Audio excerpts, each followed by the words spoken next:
Second chance. I met an artist in Maine, standing on a wind-drenched cliff, soft-faced, unlike the coast he painted, slate eyes, almost opaque, but for the reflection burning from them of sun-scorched ocean beating against rock walls, of sun running off stone onto watercolor papers, spewing vermilions fused with cobalt blues and drops of cadmium yellow into the deep pools where the waters hide.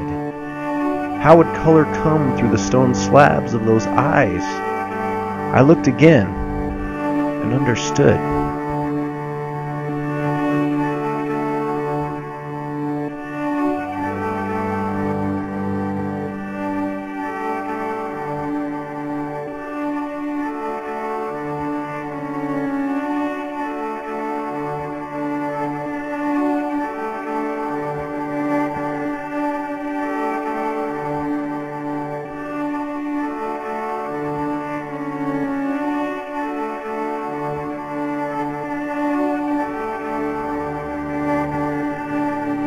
When I first came here, realized there was nobody in the state of Maine showing continually artists of Maine.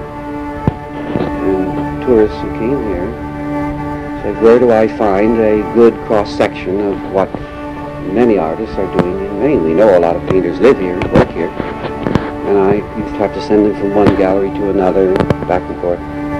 So I decided to devote one of our galleries to a perpetual and continuous show of Maine art, a university gallery where students can come and in one swoop see exactly what's being done. Something precious. Beautiful. Always some very fine drawings or some unusual etchings, watercolors. We own all these. They're fine little sketches and watercolor. How many do you have here? There are about 25 here. We own like 50 in our collection. Many of these have become well-known paintings and are hanging in major museums. We own little sketches. The university owns in its collection just over 1,400 works of art. Now, 860 of those works of art are on the walls of this campus.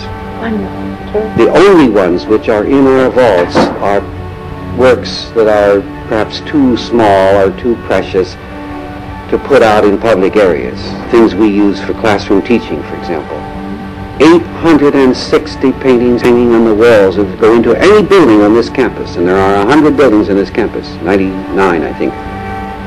Go into any building on this campus and you will find its lobby with pictures, any dormitory, any classroom, any library, everywhere. Because our strong feeling about the works of art being shifted from one building to another, from one place to another, constantly keeps them alive, keeps them active. We have no vault. Not going to build one. What's the difference between you and the Met? Yeah. Well, in some cases museums have to, but as long as, I'm sure as long as I'm here, there will be no vault facilities as such to store things away.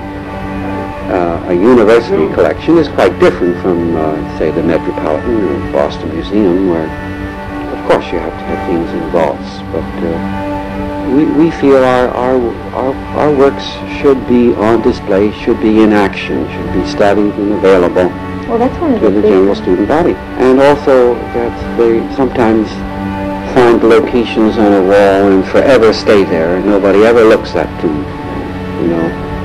Or just to shift a picture from one building to another gives it a completely new exposure.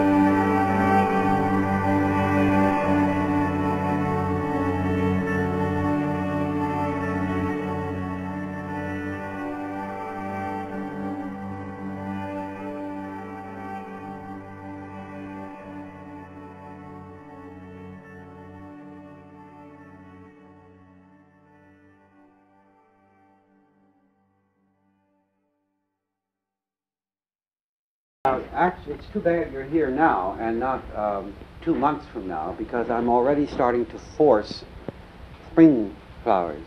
So by, say, the middle of March, I will have forsythia, apple blossoms in bloom in the gallery.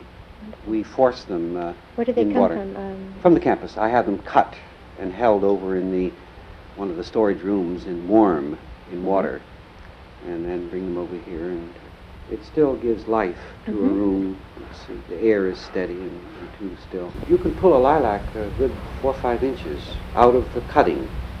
No roots, just out of the cutting.